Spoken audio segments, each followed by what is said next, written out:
ఉపవాసం ఆరోగ్యానికి మంచిదని చెప్తూ ఉంటాం. ఇంటర్మిటెంట్ ఫాస్టింగ్ చేయడం వలన హార్ట్ హెల్త్ బాగుంటుంది, ఇన్ఫ్లమేషన్ తగ్గుతుంది, ఫ్యాటీ లివర్ తగ్గుతుంది అని చెప్తాం. ఇలాంటి ఫాస్టింగ్ చేయడానికి ఎందుకు భయపడతాము అని అంటే సింపులెస్ట్ ఆన్సర్ ఏంటి, ఫాస్టింగ్ చేస్తే ఎక్కువగా గ్యాస్ట్రిక్ కంప్లైంట్ ఇబ్బంది పడతాం. ఈ గ్యాస్ట్రిక్ కంప్లైంట్ ఫాస్టింగ్ చేసిన వాళ్ళలో ఎక్కువగా ఉండడానికి గల కారణం ఏంటంటే ఫాస్టింగ్ బ్రేక్ చేస్తున్నప్పుడు రైట్ ఫుడ్ తో బ్రేక్ చేయకపోవడం. ఎప్పుడైతే ఉదయం నుంచి ఎంటీ స్టమక్ లో ఉంచి గ్యాస్ట్రిక్ యాసిడ్ సెక్రీషన్స్ ఎక్సెస్ గా ఉన్నప్పుడు స్పైసీ ఫుడ్ ఇవ్వడము, అన్డైజెస్టబుల్గా ఉన్నంత ఫ్యాటీ ఫుడ్ లాంటిది ఏదన్నా బాడీకి ఇచ్చాము అని అంటే కనుక ఖచ్చితంగా మన డైజెస్టివ్ సిస్టమ్ అప్సెట్ అవ్వడానికే ఛాన్సెస్ ఉంటాయి. ఫాస్టింగ్ చేసే వాళ్ళతో వచ్చిన రెండో ఇబ్బంది ఏంటంటే డీహైడ్రేషన్.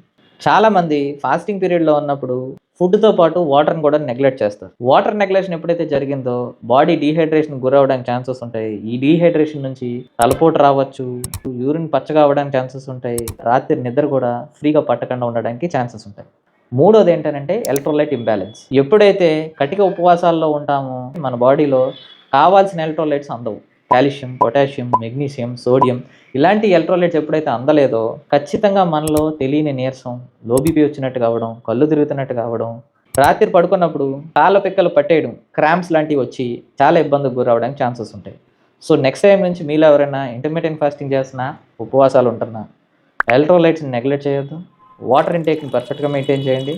ఫాస్టింగ్ బ్రేక్ చేస్తే మాత్రం హెవీ ఆయిల్ ఫుడ్తో కానీ స్పైసీ ఫుడ్తో కానీ బ్రేక్ చేయొద్దు.